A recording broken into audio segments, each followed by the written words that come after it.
Quarta parte da nossa retrospectiva dessa antipolítica de direitos humanos do governo Bolsonaro. É a parte com a qual eu tenho mais familiaridade, porque as minhas áreas de pesquisas são o direitos humanos, direito internacional dos direitos humanos e a justiça criminal de uma maneira ampla. Eu teria e terei toda a preocupação de falar com cuidado sobre direito penal.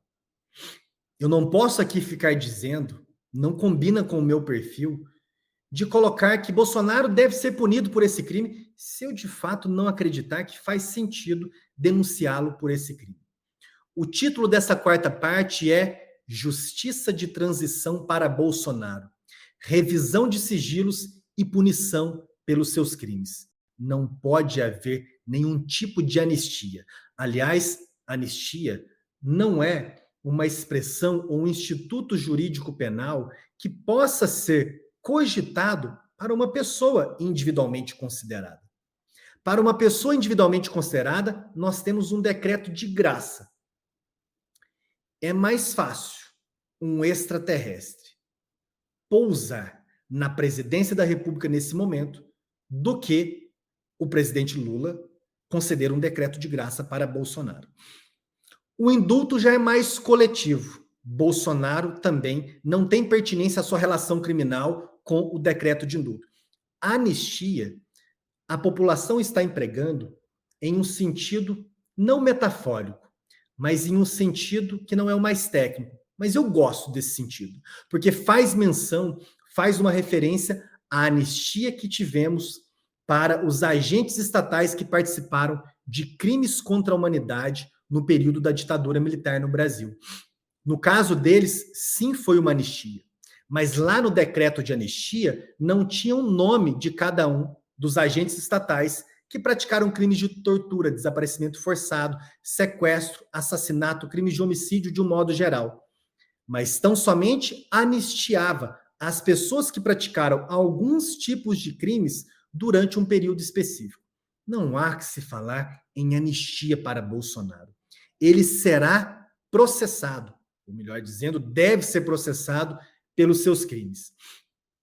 A foto que ilustra o início dessa quarta e última parte é uma foto do Bolsonaro abraçando o PGR, Augusto Aras, com um olhar um pouco estranho do Sérgio Moro. Sérgio Moro que lutou tanto contra a impunidade e que se omitiu em relação a todos os crimes praticados por Bolsonaro. Foi ministro da Justiça de um dos piores governos da história do Brasil, seguramente o pior governo em matéria de direitos humanos no período pós-democrático. Muitas pessoas que não são do direito ainda acreditam que o Moro representa algum nível de intelectualidade em matéria jurídica. Além de o Moro ser um péssimo político, Sérgio Moro também tem péssimas ideias jurídicas. Basta lembrar que Sérgio Moro teve, entre aspas, a genial ideia, enquanto ministro da Justiça do governo Bolsonaro, no auge da pandemia da Covid-19, de orientar o Departamento Penitenciário Nacional e de propor prisão em contêineres, com ventilação, pouca ventilação ou ventilação artificial. Que ótima ideia, Sérgio Moro. Em um vírus que se transmite pelo ar, prender as pessoas em contêineres. Nós não precisamos apenas de uma justiça de transição para Bolsonaro. O Sérgio Moro, que para o âmbito jurídico já está para muito além de um zero à esquerda, não tem nenhum predicado para ser admirado no âmbito do direito, foi eleito senador pelo estado do Paraná. Sérgio Moro, que teve a sua parcialidade reconhecida pelo STF e também pelo Comitê de Direitos Humanos das Nações Unidas, um órgão composto por 18 especialistas independentes. Sérgio Moro, como juiz, corrompeu as bases democráticas no Brasil. Eu adoraria participar de um evento com o Sérgio Moro. Muitos já disseram isso para ele, mas eu adoraria falar também. O bolsonarismo na presidência da República, eu insisto, ele somente existiu por causa da Operação Lava Jato, de como ela foi desenvolvida, como a perseguição do PT, como a atuação às margens da lei, como a manipulação de áudios de interceptação telefônica, com a sua divulgação seletiva e ilegal, reconhecida inclusive pelo STF a partir de um puxão de orelha do saudoso ministro Teori Zavascki. É um péssimo jurista e seguramente será um péssimo político, como foi um péssimo ministro da Justiça.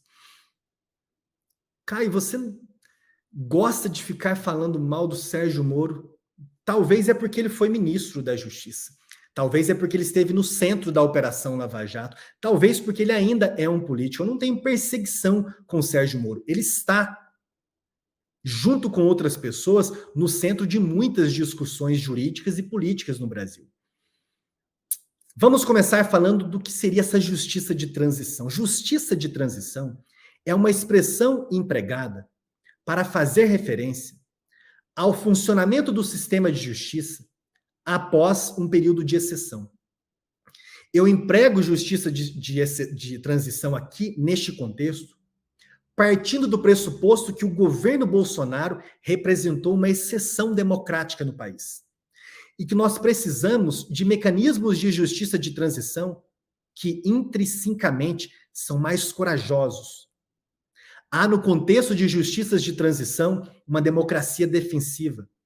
Na dicção do Karl Loewenstein, uma democracia que se defende. A democracia precisa se defender do Bolsonaro. A democracia, para se defender do Bolsonaro, precisa condenar o bolsonarismo. Sérgio Moro não é apenas uma representação da extrema-direita no funcionamento do sistema de justiça. Sérgio Moro, durante muito tempo, contou com os aplausos da imprensa, de artistas da esquerda. Vocês vão encontrar várias fotos do chamado e assustador Morobloco.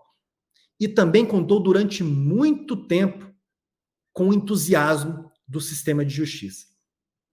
Ao ponto de a sua associação, a AJUF, Associação Nacional dos Juízes Federais, antes de ele ingressar para a política, trabalhar no seu nome para o STF. Desconfiem do sistema de justiça e dos juristas de um modo geral. Nós, que somos do direito, nós não recebemos uma formação orientada a defender a democracia e os ideais democráticos. É uma ilusão pensar que o direito, por ser uma ciência humana aplicada, é um ambiente de estudo com ideais democráticos. Vamos começar, então, essa última parte, uma justiça de transição para Bolsonaro, revisão de sigilos e punição pelos crimes. E aqui eu faço uma menção ao período da história recente do Brasil, que se fosse um filme, e se eu fosse o diretor, eu colocaria essa imagem, ou talvez o vídeo nessa imagem, com o narrador dizendo o seguinte: foi nesse exato instante que o que conhecíamos sobre o Brasil foi progressivamente sendo destruído. Foi exatamente numa sessão da Câmara dos Deputados de votação do impeachment, golpe da ex-presidente Dilma, quando Bolsonaro disse o seguinte: pela memória do coronel Alberto Brilhante Ustra, o pavor de Dilma Rousseff, o meu voto é sim. É esse Bolsonaro que disse isso, que celebrou a memória de um torturador de mulheres, também de homens, mas de um torturador de mulheres. É este homem que se candidatou para as eleições de 2018. As pessoas que votaram em Bolsonaro sabiam de quem se tratava. Eu sei e também concordo com a visão de que nem todas as pessoas que votam no Bolsonaro ou que são de alguma forma bolsonaristas são violentas, golpistas ou antidemocráticas. Um presidente, porém, quando se candidata, ele traz consigo um pacote. E se você vota nesse presidente, você tolera, na melhor das hipóteses, o que vem dentro desse pacote.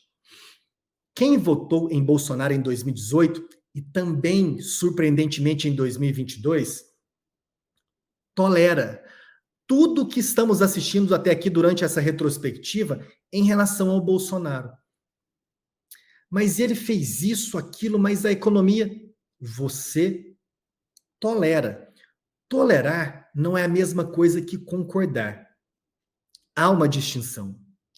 Mas quem vota e apoia e apoiou o Bolsonaro tolerou tudo isso que mostrei anteriormente. E tudo que ele representa. Tolera. E quem tolera, embora não concorde, não confere a dimensão necessária para a gravidade que é o bolsonarismo. Tolera que exista movimentos e discursos racistas. Tolera que Bolsonaro seja um vórtice de sentimentos ruins. Tolera que a democracia esteja constantemente sendo tensionada nos últimos 4 anos. E alguns ainda toleram o que aconteceu no último domingo, porque vale tudo para não ver de novo no governo a esquerda. Bom, vamos seguindo com alguns pontos a partir de agora mais concretos.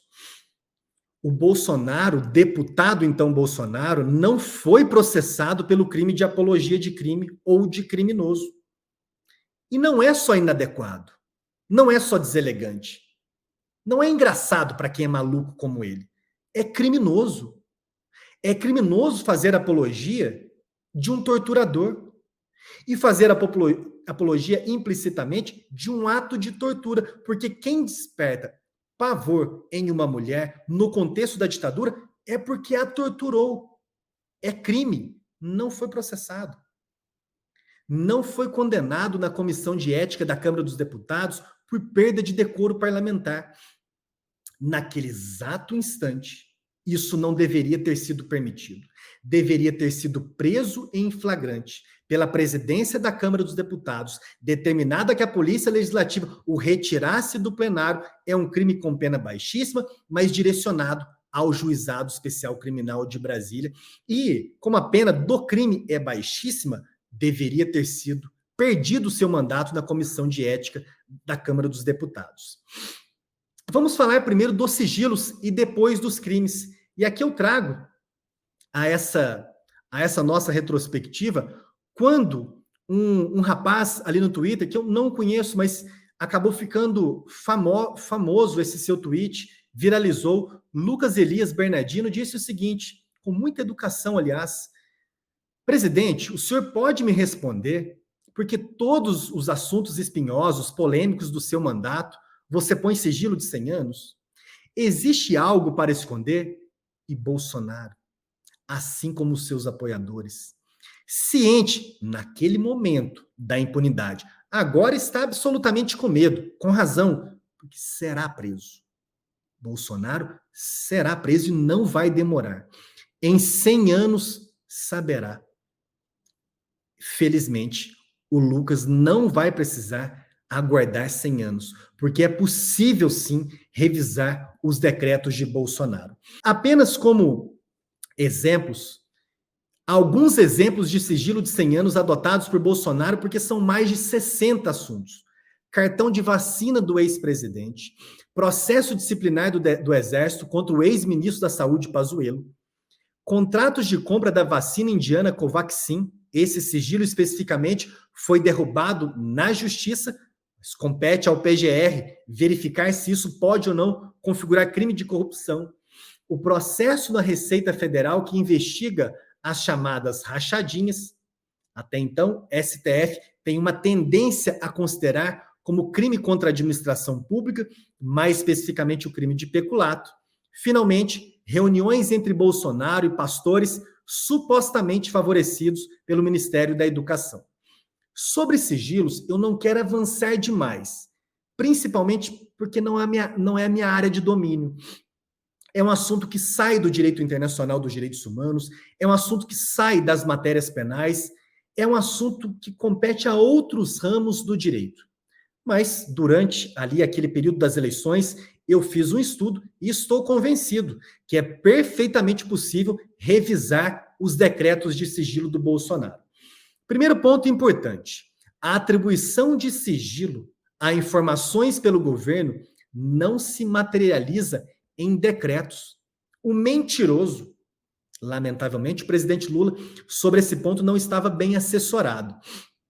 Durante o debate, salvo engano, da Globo, em que Lula provoca Bolsonaro sobre os decretos de sigilo, Bolsonaro rebate no seguinte sentido: Lula, me mostre os meus decretos de sigilo.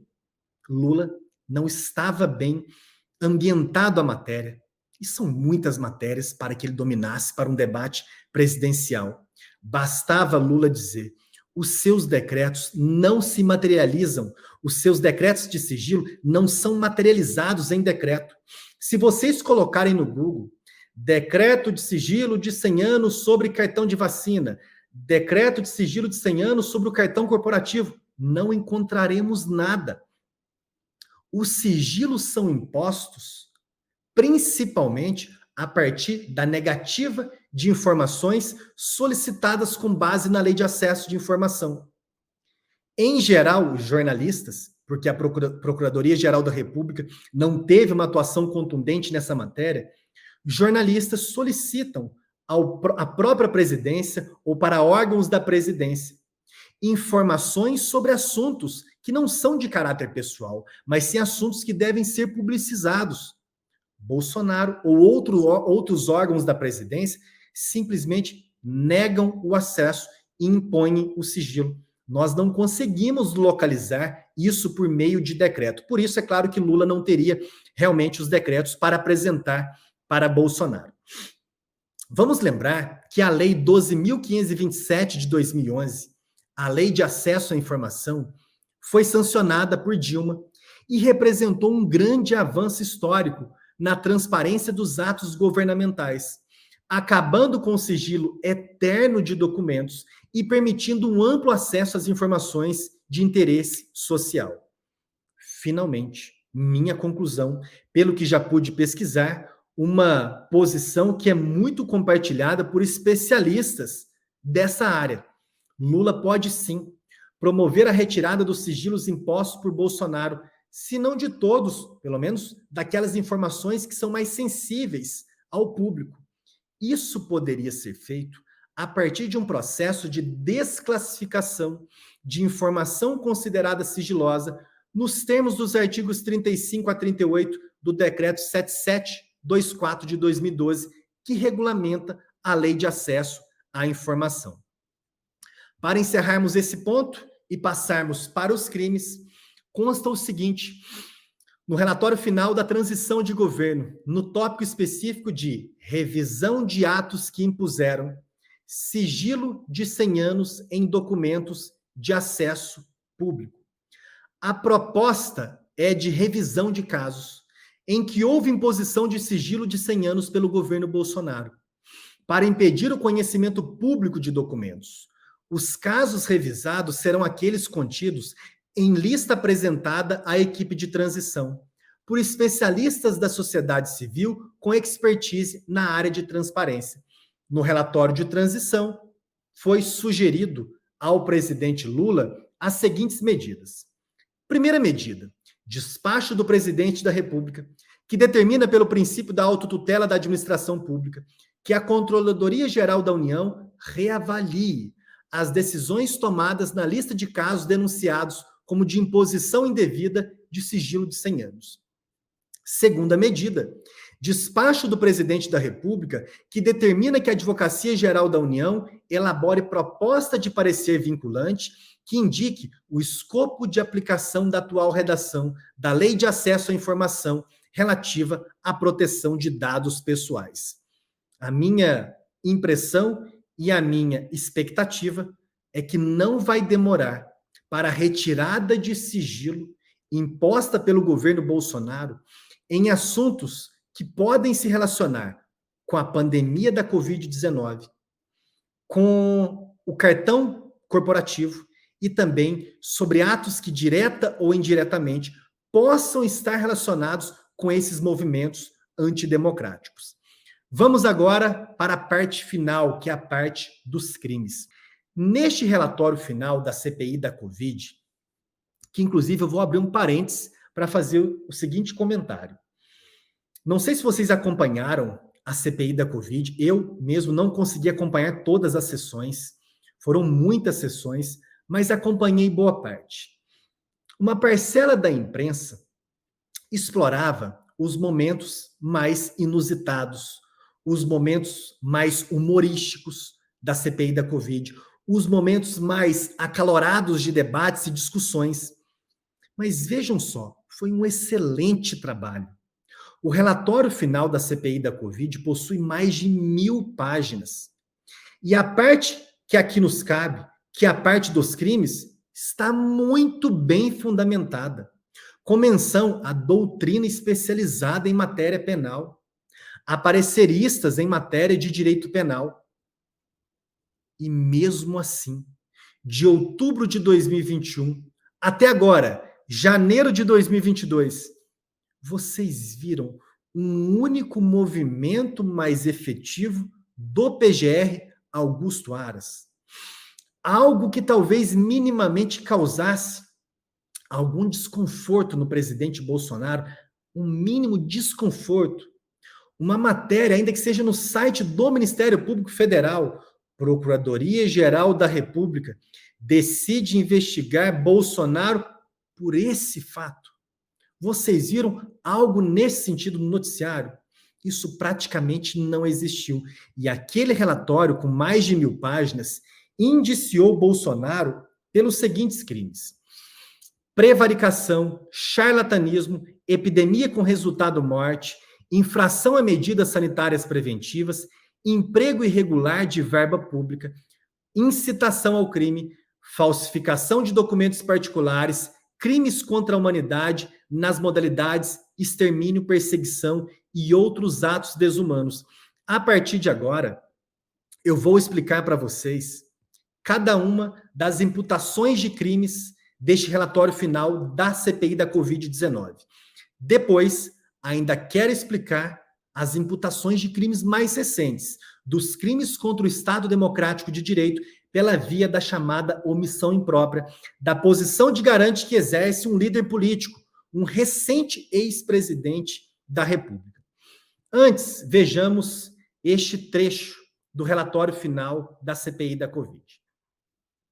O modelo desenvolvido por professores da USP, da FGV, do Butantan e da London School projetou que, na ausência de vacinação, haveria cerca de 350 mil mortes no Brasil até o final de 2021. Se, contudo, o Brasil tivesse iniciado uma campanha de vacinação à taxa máxima, poderia ter evitado cerca de 127 mil mortes. Guardem bem esse número, que não é só um número. São 127 mil famílias enlutadas, com uma fratura emocional, com uma ferida que para muitas famílias nunca mais vai se curar, com uma memória dessa omissão que não vai lhes deixar. Todos nós, ou quase todos nós, perdemos pessoas próximas para a Covid-19. E quem não perdeu teve muito medo de perder. Guardem bem esse número: 127 mil mortes. O sistema de justiça, o direito de um modo geral, deveria estar totalmente envolvido no estudo da responsabilização penal do Bolsonaro. E não está. E não está. O direito penal nacional, que já se envolveu em tantos casos concretos, não se envolveu de forma mais contundente na apuração, no processo de responsabilização de quase 130 mil pessoas. Seguindo no relatório final da CPI da Covid. O atraso na aquisição de vacinas impôs escassez à população e redução do ritmo de vacinação, o que aumentou a mortalidade pelo vírus.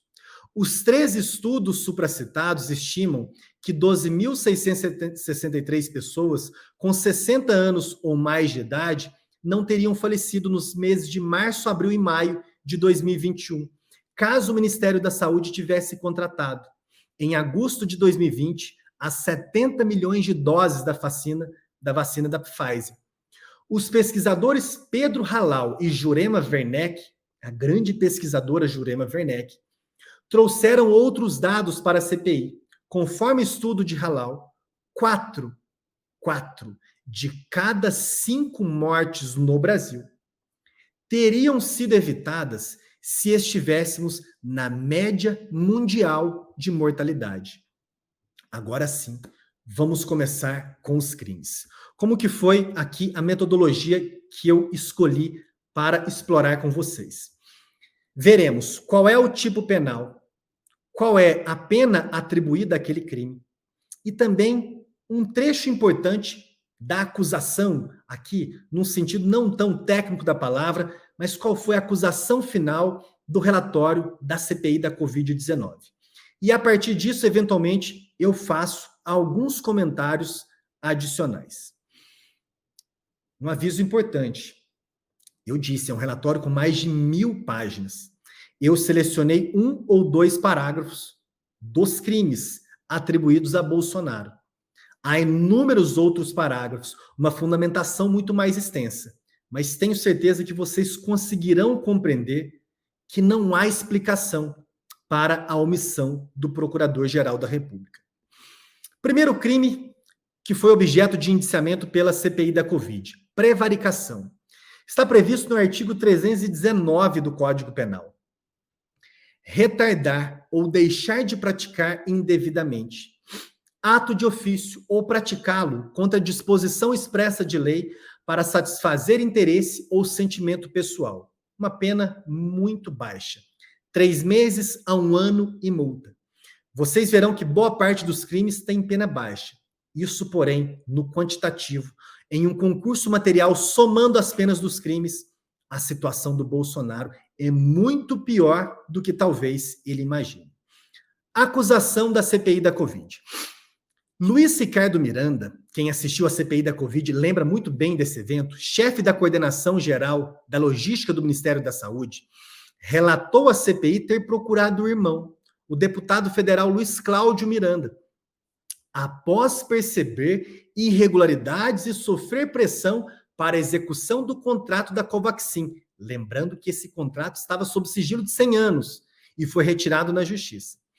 Em depoimento à CPI, confirmaram ter participado de reunião com o chefe do Poder Executivo Federal, no dia 20 de março deste ano, que fora agendada com o ajudante de ordens do presidente, para tratar de um esquema de corrupção pesado na aquisição de vacinas dentro do Ministério da Saúde.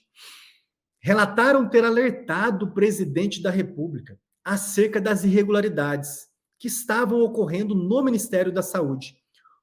O inquérito policial prometido pelo presidente da República somente foi instaurado no dia 30 de junho de 2021, dias após os depoimentos dos irmãos Miranda à CPI da Covid.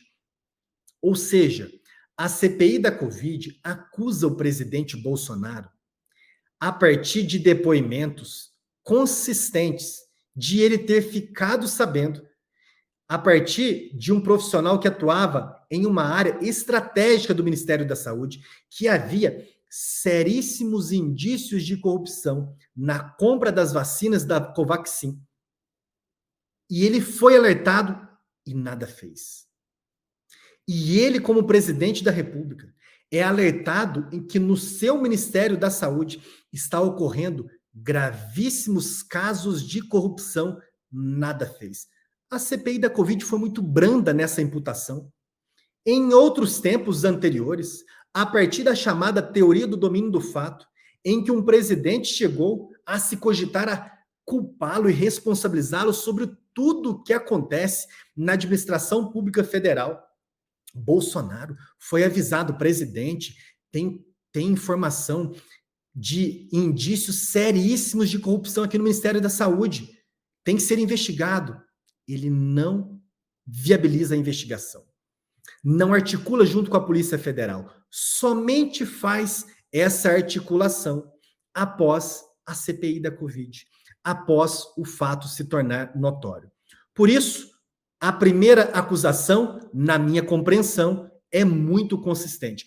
Quando eu achar que não é muito consistente, eu falo para vocês, e vocês também, se sentirem à vontade, coloquem nos comentários aí no YouTube, dizendo, olha, essa acusação eu também achei consistente. Ou então, achei forçação de barra.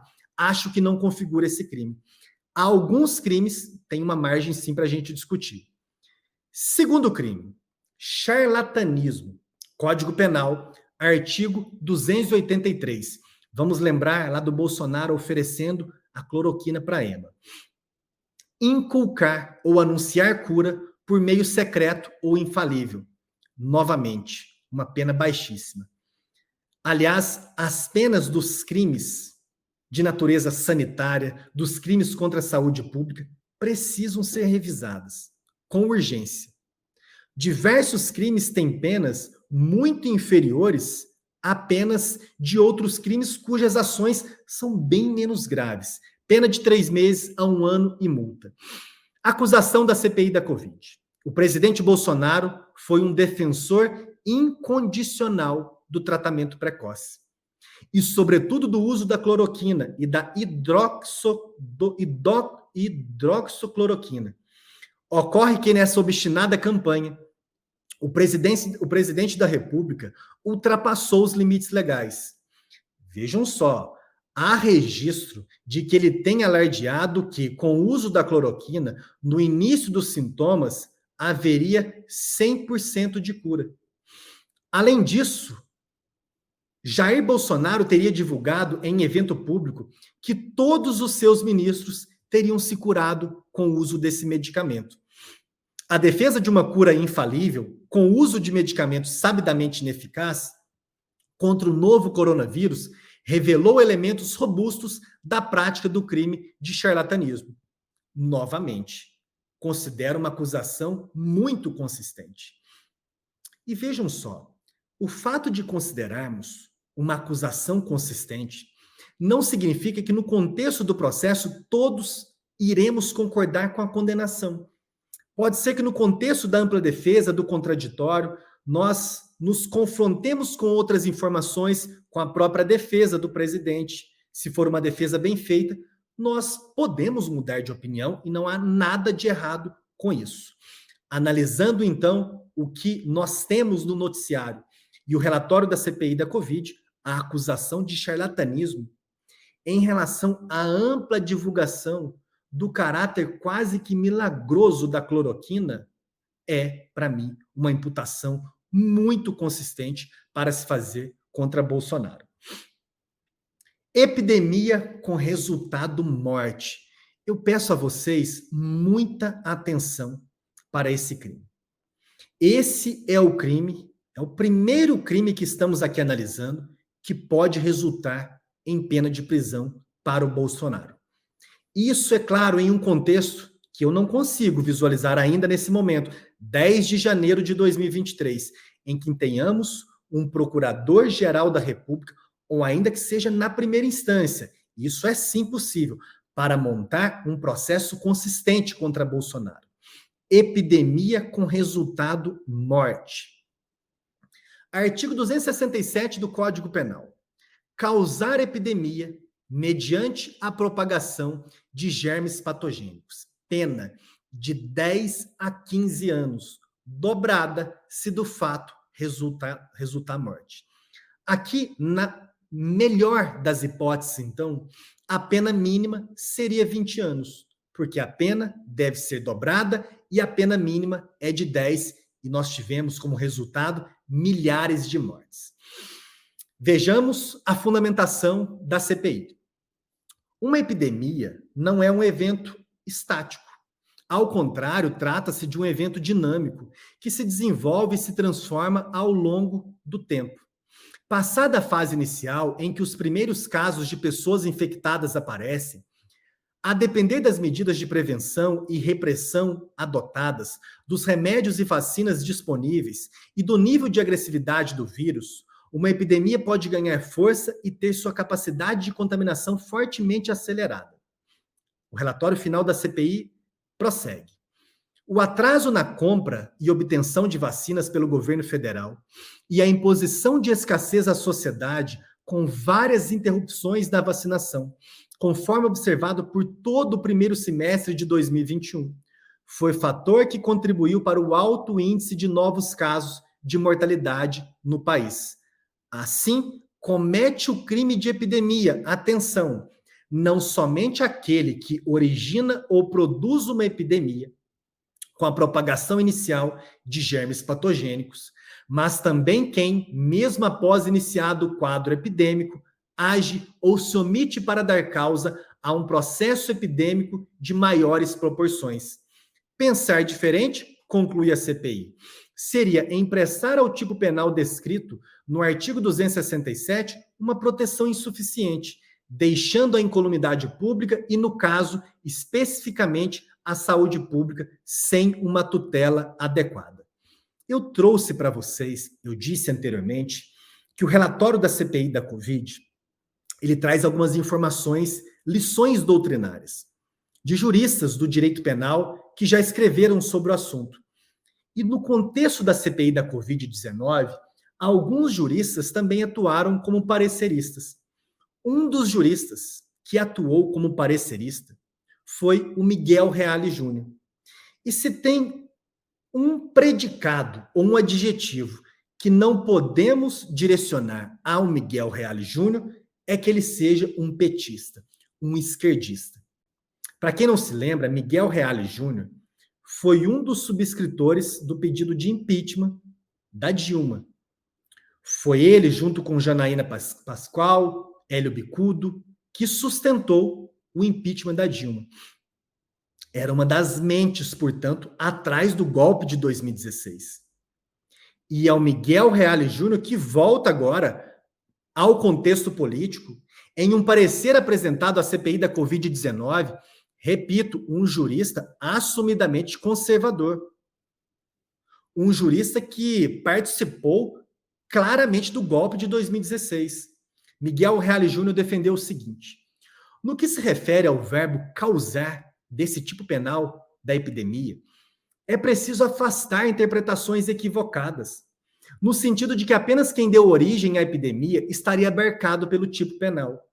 Causar epidemia significa aqui contribuir de forma relevante para o resultado verificado em concreto, como é amplamente corrente em direito penal.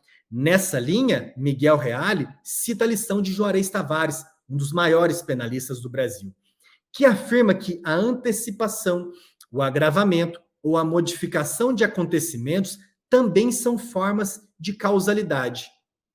Como eu disse, essa é uma acusação penal mais séria. Pode resultar em pena de prisão.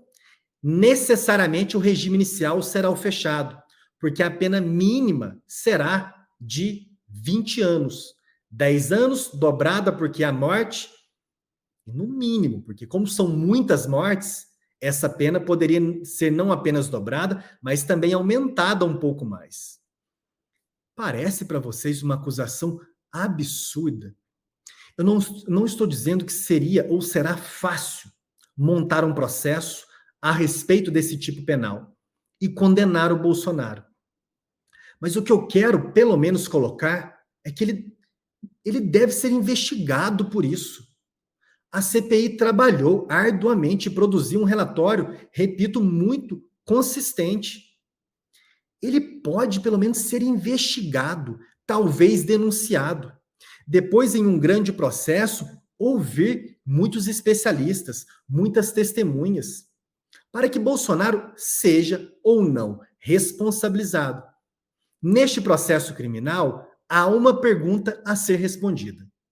Com suas ações e omissões, Bolsonaro fez com que o vírus da Covid-19 propagasse de forma mais desenfreada no Brasil? Se a resposta for sim, como para mim a resposta é sim, ele praticou esse crime. Nós ficamos tão acostumados com a inação, com a omissão da Procuradoria-Geral da República, que agora, em janeiro de 2023, alguns de nós podem se surpreender e pensar: nossa, mas que crime grave para ser atribuído ao Bolsonaro. Grave é o que esse sujeito nos fez sofrer. Graves são mais de 100 mil pessoas que não deveriam ter morrido pelo vírus da Covid-19 se contassem com vacina. Se alguns acham um número mais extravagante, centenas de milhares, mais de 100 mil, que fossem 1.000 pessoas. 1.000, 2.000, 10.000 pessoas. Se essas pessoas morreram porque Bolsonaro fez a epidemia se programar, ele deve responder por esse crime. É perfeitamente possível sustentar que não. É uma imputação inadequada. Mas não há nenhuma forma de se considerar isso como um absurdo. Qual é o absurdo? Algumas vezes eu já coloquei nas minhas redes sociais essa conclusão da CPI da Covid e defendendo que ele deve pelo menos ser investigado, processado e lá, depois que se defender, condenado ou absolvido. Mas por que ele não é pelo menos investigado? Por que ele não tem pelo menos o desconforto de ouvir em grandes audiências familiares, médicos, profissionais da saúde, apontando para ele, mostrando que saudade daquele PowerPoint do Deltan? Não tem um PowerPoint para o Bolsonaro? Não tem um PowerPoint para situar ele, sim, merecidamente sim, no centro do que foi a pandemia da Covid-19 no Brasil? Para mim é muito evidente. Isso não é revanchismo. Isso não é perseguição. Isso está muito longe de ser direito penal do inimigo, de ser um punitivismo. Se você acha isso, você está vivendo numa realidade muito paralela. Meu amigo, minha amiga, punitivismo é prender uma mulher que furtou shampoo. É prender um pai de família, uma mãe de família que furtou para alimentar seus filhos. Punitivismo é pedir comprovante de endereço para pessoa em situação de rua, acusada de um crime que não é grave. Punitivismo é contarmos com mais de 500 mil de pessoas presas no Brasil por vender droga. Isso é punitivismo. Eu fui defensor por 8 anos. Eu sei muito bem o que é o punitivismo. Eu já sentei em salas de audiência por milhares de vezes dialogando com o punitivismo ou com uma face do punitivismo. O caso penal de Bolsonaro não tem nada de punitivismo, não tem nada de direito penal do inimigo, não tem nada de perseguição. Ele será investigado, denunciado. Se não for o caso, não precisa nem ser preso preventivamente, embora o que está no seu entorno tenha toda a dimensão de evidenciar uma cautelaridade. Por isso, estou de acordo com Miguel Reale Júnior, um jurista da direita, um jurista conservador, que sustenta de forma muito técnica que Bolsonaro praticou o crime de epidemia com resultado morte. Vamos para a próxima imputação de crime. Infração a medidas sanitárias preventivas, artigo 268 do Código Penal. Infringir determinação do poder público destinada a impedir introdução ou propagação de doença contagiosa. Vejam que conduta grave para uma pena baixíssima. Infringir determinação do poder público destinada a impedir introdução ou propagação de doença contagiosa. Vou trabalhar aqui um exemplo para vocês antes de analisarmos essa acusação. Se no contexto, no auge da pandemia da Covid-19, alguém promove uma aglomeração, uma motociata, uma manifestação, uma festa pública ou particular, com muitas pessoas presentes sem máscara, ela poderia responder por um crime de 1 mês a 1 ano. Enquanto uma pessoa, se passa um cheque sem fundos, responde por estelionato, pena de 1 a 5 anos. Se furta algo sem violência, de 1 a 4 anos. Se está em concurso de 2 ou mais pessoas, de 2 a 8 anos. Se vender um cigarro de maconha para alguém, de 5 a 15 anos. É razoável? É proporcional essa pena? Os crimes contra a saúde pública merecem uma revisão. Merece uma revisão porque são crimes graves, que afetam de fato a saúde pública. A partir de uma aglomeração, do não uso de máscara, da propagação da Covid de uma forma que poderia ser controlada, pessoas morreram. E quem, direto ou indiretamente, provocou essa morte, pode, no máximo, responder, aqui neste caso, por um crime de uma pena de 1 mês e 1 ano e multa. Acusação da CPI. Todos os elementos estiveram presentes nas condutas do presidente da República durante diversos eventos públicos. quando já declarada, quando já declarada a pandemia do novo coronavírus no Brasil. Com efeito, o presidente Bolsonaro, em repetidas ocasiões, negou-se a utilizar máscara de proteção individual. Quando se encontrou com apoiadores e subordinados, foram inúmeras ações dolosas e conscientes de não usar máscara, ou de sequer trazê-la consigo, e especialmente de comunicar ao público o seu desprezo e menoscabo em relação a essas determinações oficiais, cuja única função deste relatório, o presidente Bolsonaro, cuja única função é de reduzir o contágio pelo novo coronavírus. Concluindo, como já visto ao longo deste relatório, o presidente Bolsonaro, em incontáveis oportunidades, o que caracteriza concurso material de crimes, nos moldes do artigo 69 do Código Penal, descumpriu referidas medidas sanitárias. Ele foi flagrado inúmeras vezes por órgãos da imprensa sem utilizar-se da máscara e promovendo aglomerações, o que demonstrou o completo menoscabo dessas medidas sanitárias. Novamente, é uma acusação claramente consistente. Quando o presidente integra, faz parte, promove aglomerações, desincentiva o uso de máscaras, participa e promove motociatas, está ali, se encaixa perfeitamente nesse tipo penal, com essa pena ridícula, mas que no quantitativo pode ir prejudicando a sua situação. Emprego irregular de verbas ou rendas públicas. Mais um crime descrito no relatório da CPI. Código Penal, artigo 315. Dar às verbas ou rendas públicas aplicação diversa da estabelecida em lei. Novamente, uma pena muito insignificante. Pena de 1 a 3 meses ou multa. Relatório, consta no relatório final da CPI o seguinte, a acusação. A OMS, Organização Mundial da Saúde, já em junho do ano passado, recomendou a não utilização da cloroquina. Além disso, diversas meta-análises demonstraram que se tratava de medicamento sem eficácia contra a Covid-19. Tendo esse cenário como pano de fundo, merecem ser apuradas as condutas praticadas pelas autoridades brasileiras. Segundo declarado pelo presidente da República, a ordem para que o Laboratório Químico do Exército incrementasse a produção de cloroquina foi dada em 21 de março de 2020. Ele deu uma ordem para que o Laboratório Químico do Exército incrementasse a produção de cloroquina. Essa foi uma decisão conjunta do presidente Bolsonaro com o então ministro da Defesa. Ocorre que a produção da cloroquina teve o custo de ao menos 1,14 milhões de reais. Como o uso da cloroquina para a Covid-19 não tinha o aval da Anvisa, a princípio, a ordem para a produção do medicamento se mostrou ilegal e fez as condutas do presidente Bolsonaro e do ministro da Saúde subsumirem-se ao comando do artigo 315 do Código Penal, que criminaliza o emprego irregular de verbas públicas. De novo, não está muito claro. O governo federal gastar mais de 1 milhão de reais para produzir cloroquina. Isso não é crime? Isso não é emprego irregular de verba pública?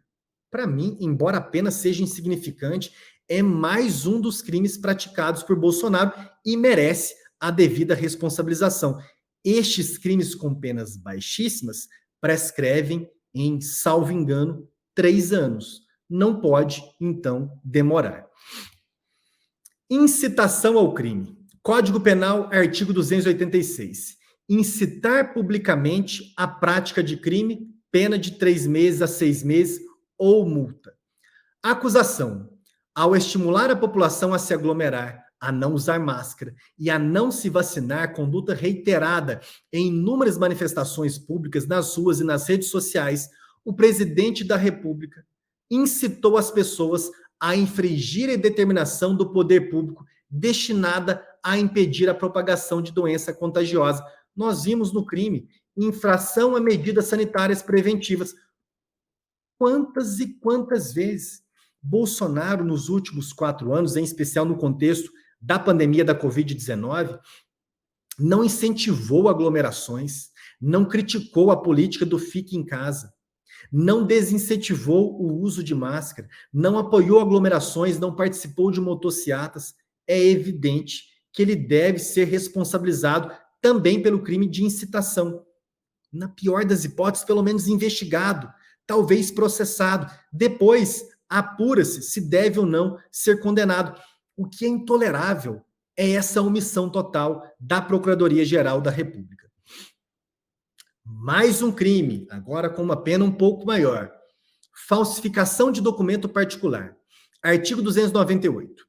Falsificar no todo ou em parte documento particular ou alterar documento particular verdadeiro. Pena de 1 a 5 anos e multa. Acusação da CPI da Covid.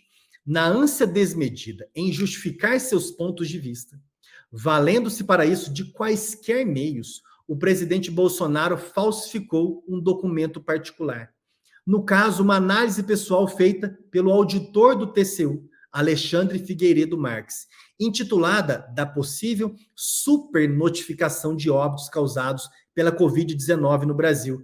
Diante desse cenário, após a publicação de uma nota de esclarecimento do TCU, não lhe restando alternativa, Bolsonaro veio a público e reconheceu a prática criminosa, disse que foi ele que fabricou esse documento.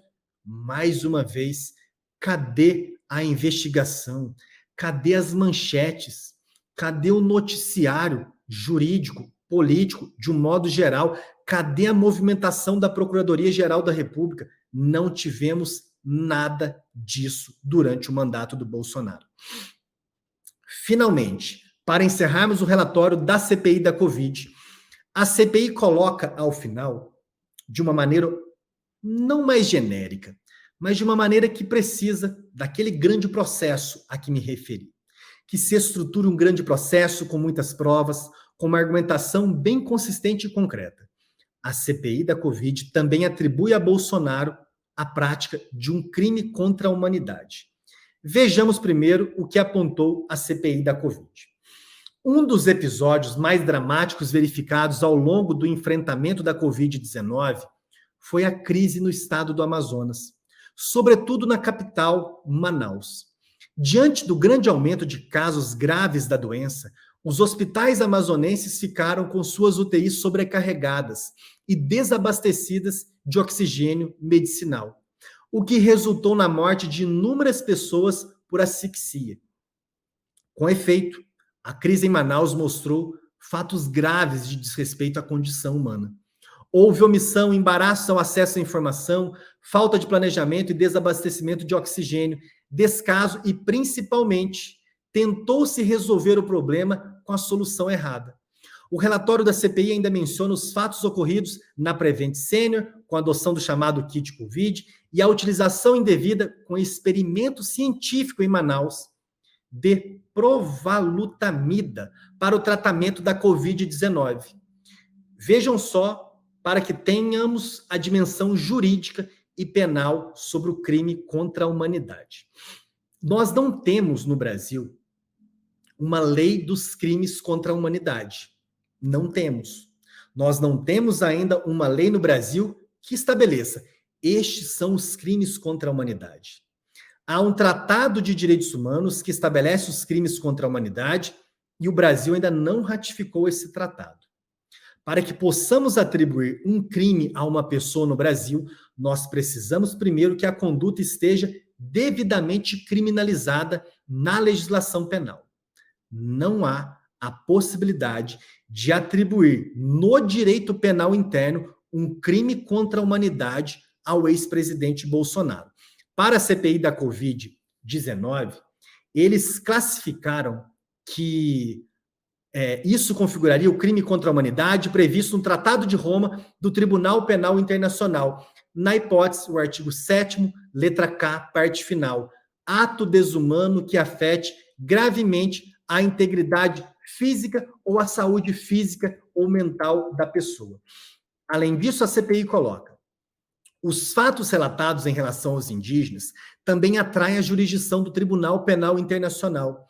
Há muitas evidências que apontam para um ataque sistemático dirigido, em especial por parte do presidente da República e dos ex-ministros da Saúde e da Cidadania, contra a população indígena por meio de uma política de Estado de adoção de medidas concretas e de omissões deliberadas que resultaram no número de contaminações e de mortes contra as populações indígenas proporcionalmente superior ao que atingiu as populações urbanas.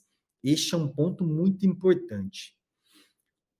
A disseminação desenfreada do vírus da Covid-19 nos territórios indígenas foi denunciada para a Comissão Interamericana de Direitos Humanos, a partir de alguns pedidos de medidas cautelares apresentados pela APIB. E a Comissão Interamericana de Direitos Humanos concordou com o pedido e concedeu as medidas cautelares, porque identificou concretamente que a tolerância com garimpeiros, com exploradores de madeira e com a presença não autorizada de pessoas não indígenas em territórios indígenas, isso estava fazendo levar de uma maneira desproporcional o vírus da Covid-19 para territórios indígenas, que sofreram de uma maneira muito desproporcional com inúmeros óbitos. Isso foi reconhecido pela Comissão Interamericana. Importante que tenhamos a dimensão do seguinte a respeito do crime contra a humanidade. Como nós não temos, no Brasil, uma lei dos crimes contra a humanidade, esse crime contra a humanidade precisa se encaixar num tipo penal previsto no nosso ordenamento. Pode ser aquela epidemia com resultado morte, e daí, se ocorre a impunidade no direito penal interno, pode ser processado perante o TPI, ou mesmo pode ser o crime de genocídio. Crime de genocídio que consta o seguinte na Lei 2.889 de 56. Submeter intencionalmente o grupo, já veremos um pouco mais sobre o crime de genocídio, a condições de existência capazes de ocasionar-lhe a destruição física total ou parcial. Para encerrarmos a parte dos crimes contra a humanidade. É um pouco mais difícil. Não há, de novo, um crime específico contra a humanidade no nosso direito penal interno. Se ocorre a impunidade, por exemplo, do crime de epidemia com resultado morte, aí sim, Bolsonaro pode ser processado perante o Tribunal Penal Internacional e, a partir daí, no TPI, ele ser condenado por crime contra a humanidade. Porque no Estatuto de Roma do Tribunal Penal Internacional, lá sim há os crimes contra a humanidade. Para que se cogite, porém, levar o caso ao TPI, as instâncias nacionais devem falhar. Já falharam, mas penso que ainda devemos dar mais uma chance. Sem foro por prerrogativa de função no STF, sem a possibilidade de ser investigado e processado só pelo Procurador-Geral da República, Bolsonaro ainda pode ser responsabilizado em instâncias inferiores e também pelo STF numa remodelação eventual do perfil do Procurador-Geral da República, Augusto Aras. Vejamos agora sobre, especificamente, o genocídio. Nos últimos anos, nós assistimos a muitas pessoas acusando o Bolsonaro de ser genocida. É errado, é certo chamá-lo de genocida? Já antecipo com um spoiler. Ainda que seja assim difícil processá-lo e condená-lo pelo crime de genocídio, está muito longe de ser um absurdo chamar o Bolsonaro de genocida, ainda no contexto do direito penal. Vejamos. Crime de genocídio previsto na Lei 2.889 de 56.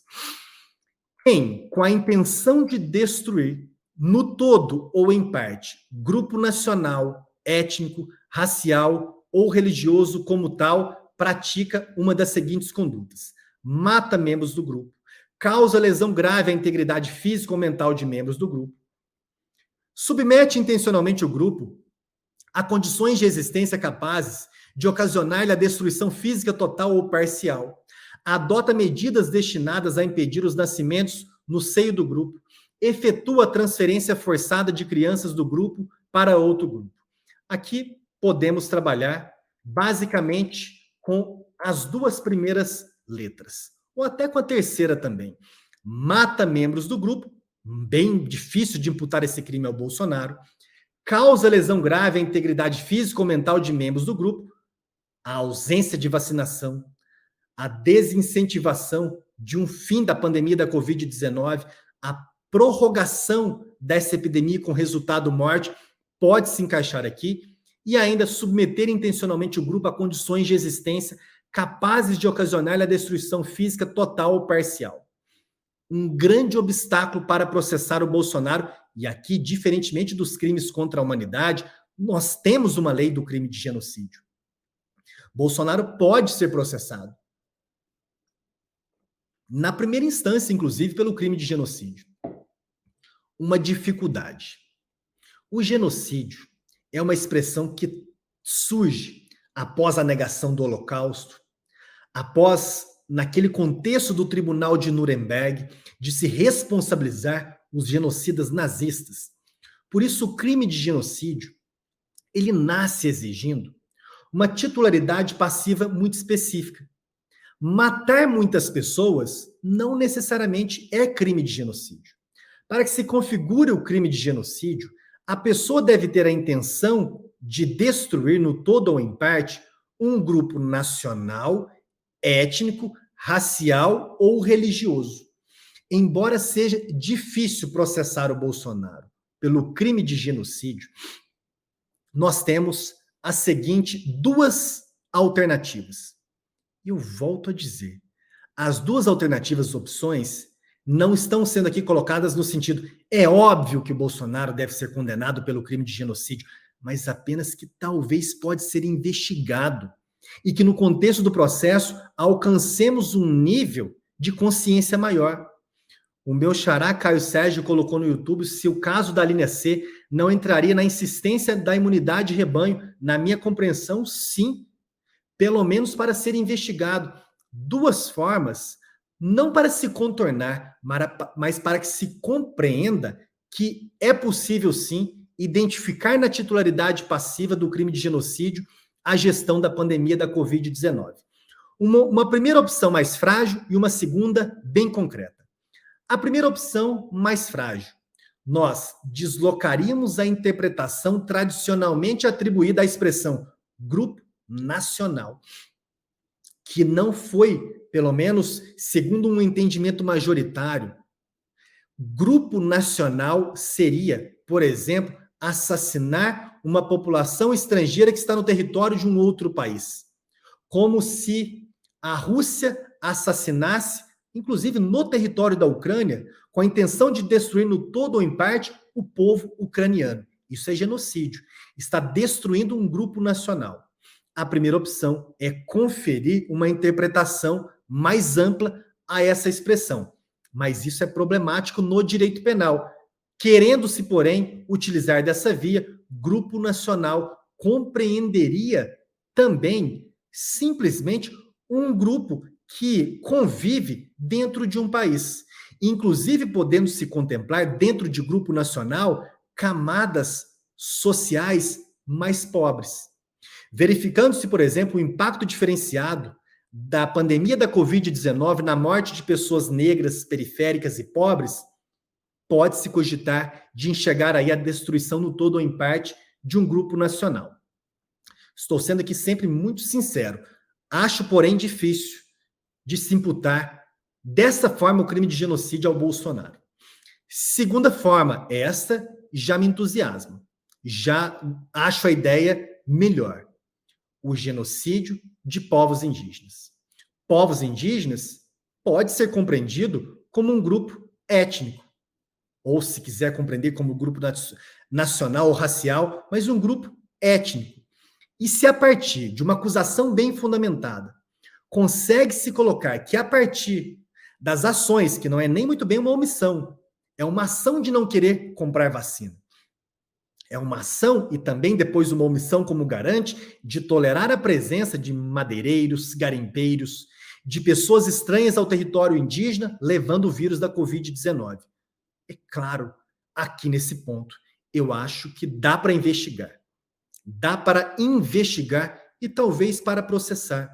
Bolsonaro, a partir não só da pandemia da Covid-19, mas também do desmatamento, das queimadas, ocasionou ou não uma matança de povos indígenas. Se a resposta for sim, pode ser investigado pelo crime de genocídio. Se a instância nacional falhar, pode ser processado pelo Tribunal Penal Internacional. A jurisdição do TPI é complementar, é subsidiária. Somente pode ser acionado o TPI com sede em Haia, na Holanda, se as instâncias nacionais falharem. Pois bem, último grupo de crimes dessa nossa aula, para encerrarmos. Nós temos aí projetado na tela uma imagem do que aconteceu em Brasília no último domingo, com a destruição de vários componentes dos prédios dos três poderes. Acredito que está ali, inclusive, alguns homens saindo do prédio com a porta do gabinete do ministro Alexandre de Moraes. Eu já disse isso não sei quantas vezes nos últimos 4 anos, mas se fosse um filme, nós assistiríamos e logo iríamos criticar o roteirista. Falar que foi muito forçado, uma imaginação muito criativa. Eu entendo que Bolsonaro pode sim ser responsabilizado por crimes contra o Estado Democrático de Direito. E eu tenho muito cuidado para apresentar essa conclusão. Não é algo que de uma hora para outra eu construí esse argumento. Não é algo que, assistindo aos eventos de domingo em Brasília, eu logo me convencesse. Agora sim ele pode ser processado. Na verdade, o processo contra Bolsonaro pelos crimes contra o Estado Democrático de Direito, eles, somados, ou só eles, mas junto com o crime do epidemia com resultado morte, indicam que ele merece a pena de prisão. Ele deve ser preso. Ele deve ser condenado a uma pena altíssima. Eu estudo para falar isso para vocês, e mesmo tendo estudado, eu posso errar também no meu raciocínio. Não podemos também descartar essa possibilidade. Mas a conclusão é objeto de reflexão desses últimos 4 anos. O processo de tensionamento da democracia que vimos em todos os slides nas partes anteriores resultou em atos como o que aconteceram no último domingo em Brasília. Por isso, na minha compreensão, Bolsonaro pode sim ser processado, pelo menos por 2 crimes. 2 crimes com penas altíssimas.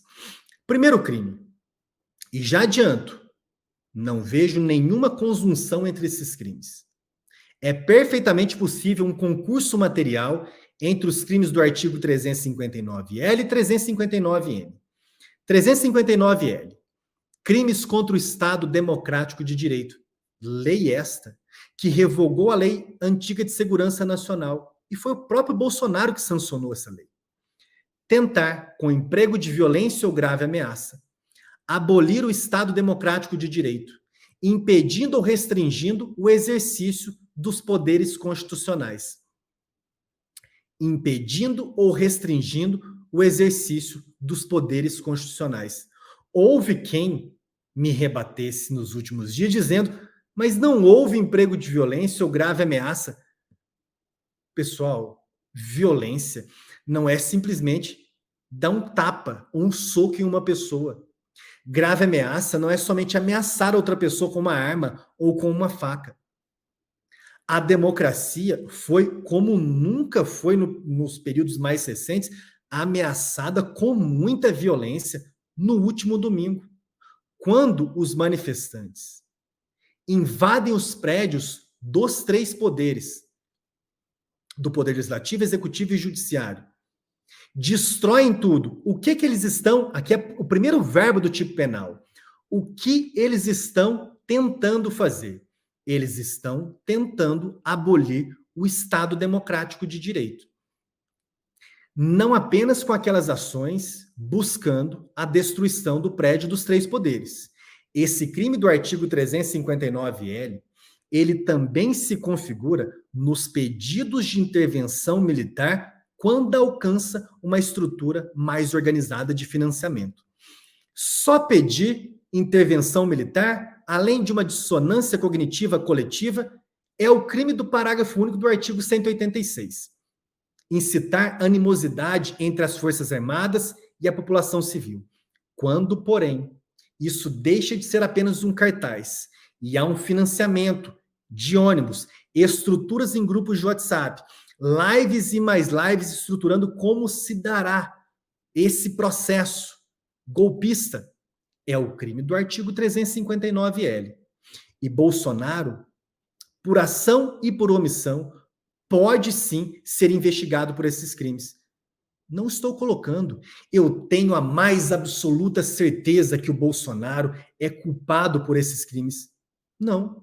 Estou colocando que tem elementos de informação de sobra para vinculá-lo a uma investigação, para que ele responda, para que ele tenha seus sigilos telefônicos, fiscais, financeiros quebrados, para ver com quem o Bolsonaro conversa agora nesse período, para ver quais são as suas atividades econômicas, se destinou recurso, se recebeu recurso de pessoas ou organizações situadas no contexto dessas manifestações golpistas. E não é apenas o crime do artigo 359-L. Artigo 359-M. Esse movimento golpista, agora no último domingo, ele tentou claramente depor o governo eleito.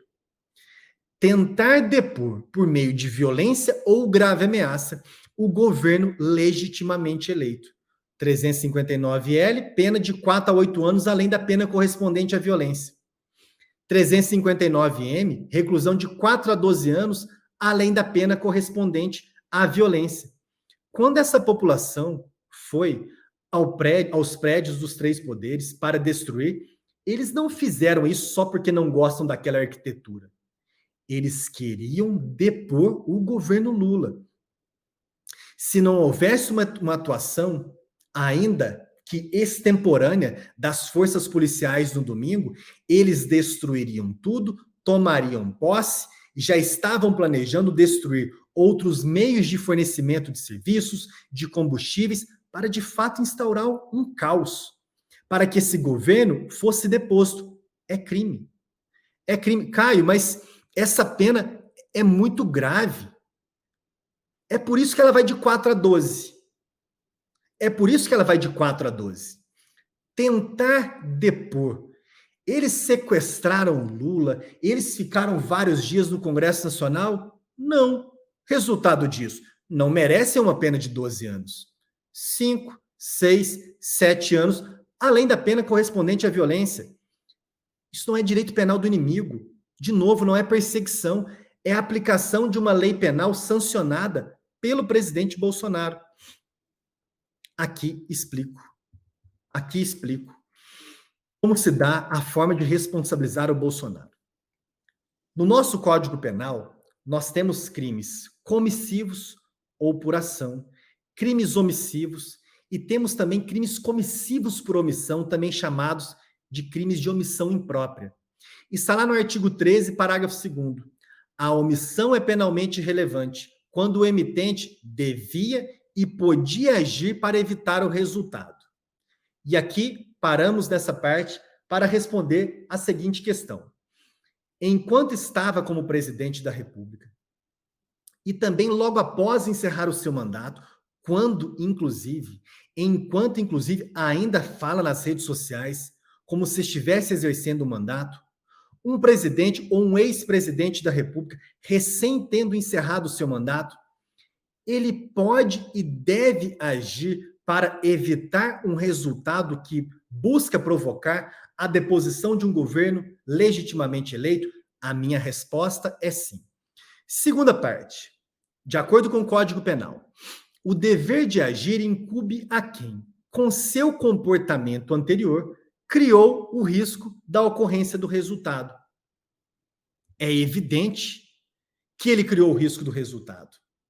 Eu não sou o PGR, não ganho para isso, mas elenquei aqui, pelo menos, alguns pontos que ilustram que Bolsonaro, com seu comportamento anterior, criou o risco da ocorrência dos crimes do artigo 359-L e 359-M no último domingo e nos últimos dias. A conversa de atuar nas 4 linhas da Constituição não convence a ninguém. Talvez convença ou convencia apenas o PGR Augusto Aras. Segundo, Bolsonaro esteve presente em inúmeras manifestações com cartazes pedindo intervenção militar e a volta do AI-5. Em janeiro de 2021, Bolsonaro advertiu: se nós não tivermos o voto impresso em 2022, uma maneira de auditar o voto, nós vamos ter problema pior que os Estados Unidos. Em julho de 2022, Bolsonaro reuniu embaixadores para desacreditar o processo eleitoral e atacar ministros do TSE. E aqui anoto, é óbvio que Bolsonaro sabia que embaixadores não embarcariam naquela loucura. Ele falava naquele momento, na verdade, para sua base violenta, organizada nacionalmente. No dia 7 de setembro de 2021, Bolsonaro, vimos lá no começo, elevou o tom contra Alexandre de Moraes. Dizer a esse ministro que ele tem tempo ainda para se redimir, tem tempo para arquivar seus inquéritos, chamou-lhe de canalha e pediu para deixar de oprimir o povo brasileiro. No mesmo 7 de setembro, Bolsonaro afirma que não mais cumpriria as decisões do ministro Alexandre de Moraes. Novamente, falando para a base, muito longe das 4 linhas da Constituição, fomentava violência e ódio contra o STF e contra o TSE. Dizer a vocês que qualquer decisão do senhor Alexandre de Moraes, esse presidente não mais cumprirá. Ele, para nós, não existe mais. Ele, para nós, não existe mais. Um discurso de um presidente tem valor efetivo, claro, e também simbólico. Se o ministro Alexandre de Moraes, a sua autoridade, não existe mais, tudo está permitido, inclusive o que foi praticado em Brasília no último domingo. Finalmente, Bolsonaro não reconheceu formalmente o resultado da eleição. Seu partido questionou as urnas sem provas. Bolsonaro fala com a sua militância violenta também em entrelinhas. Ele não aponta claramente que acabou o resultado eleitoral, que Lula é o presidente legitimamente eleito, para as pessoas deixarem os quartéis. E Bolsonaro fugiu para os Estados Unidos, não transmitiu a faixa presidencial para o Lula. Caio, mas essa lei dos crimes contra o Estado Democrático de Direito é uma lei muito recente e você aponta na sua fundamentação alguns atos anteriores. Argumento ruim. A lei dos crimes contra o Estado Democrático de Direito, ela revogou sim a Lei de Segurança Nacional. Mas a Lei de Segurança Nacional, com outra redação, uma redação pior, mas assim, ainda assim, uma redação muito parecida, ela já criminalizava os atos contra o Estado Democrático de Direito. Ela já criminalizava a tentativa de atacar a democracia, de depor um governo legitimamente eleito. Tanto que, no contexto do julgamento do caso Daniel Silveira, depois perdoado pelo presidente Bolsonaro, o plenário do STF decidiu. O plenário do STF decidiu que, entre a Lei de Segurança Nacional e a Lei dos Crimes contra o Estado Democrático de Direito, incide o chamado princípio da continuidade normativo típica. Não houve abolício crimes, não houve abolição de crime algum, mas apenas mudou a redação e mudou a forma de como se apresenta estes crimes. Não mais em uma lei de segurança nacional, uma nomenclatura muito própria de governos autoritários, mas sim dentro do Código Penal, no capítulo dos crimes contra o Estado Democrático de Direito. Solução proposta. O Procurador-Geral da República, Augusto Aras, deve requerer ao Supremo Tribunal Federal, no contexto do inquérito das milícias digitais e atos antidemocráticos ou outro inquérito, a medida cautelar do artigo 319, inciso 4 e 320 do Código de Processo Penal, para que Bolsonaro volte imediatamente ao Brasil, seja proibido de deixar o país e entregue seu passaporte. Bolsonaro deve ser investigado e punido com prisão pelos seus crimes. Caio, você está defendendo prisão? Estou defendendo prisão. Como que não se defende prisão? Depois de termos juntos aqui constatado essa quantidade de crimes graves. Eu nunca fui um abolicionista penal. Eu nunca acreditei na abolição do sistema penal. Eu nunca tive, talvez infelizmente, uma boa resposta para crimes graves contra os direitos humanos, senão a pena de prisão. Não defendo a pena de prisão para qualquer crime, mas apenas para os crimes graves. E Bolsonaro praticou em excesso crimes graves. Havendo, finalmente, fundamento cautelar, Bolsonaro pode sim ser preso preventivamente. Ele já saiu do país, agora no fim de dezembro, no final do seu mandato. Ele já deu a entender que pode sair novamente do Brasil. Isso por si só esse fato, na minha compreensão, não é fundamento cautelar para prender preventivamente. Se descoberto, isso somente se pode se descobrir investigando. Investigando o Bolsonaro, encontrando vínculos entre ele e movimentos golpistas, identificando ainda que Bolsonaro pode novamente sair do país com intenção de não retornar, ele deve ser preso preventivamente. Não estaremos criando um regime processual penal para aplicar ao Bolsonaro. Não é um regime de exceção, é o devido processo legal aplicado. Caio, para encerrarmos, e se o PGR Augusto Aras ainda se omitir? Bom, o Congresso Nacional vislumbrou essa possibilidade, pelo menos em relação aos crimes contra o Estado Democrático de Direito. E o Congresso Nacional, quando aprovou essa lei, fez inserir o seguinte: quando houver omissão do Ministério Público, que não denuncia nem promove o arquivamento da investigação preliminar, partido político com representação no Congresso Nacional pode ajuizar uma ação penal subsidiária da pública. Isso não ofende o monopólio do Ministério Público da ação penal pública, previsto no artigo 129 da Constituição, mas tão só observa um dos incisos do artigo 5º da Constituição, que assegura esse direito de apresentar uma ação penal subsidiária da pública. Segunda opção. Bolsonaro, porém, vetou esse dispositivo. O Congresso Nacional deveria, talvez, derrubar esse veto. Se o PGR Augusto Aras não agir, eu acredito que ele vai começar a agir um pouco mais. Agora não tem mais muito sentido para ele não agir.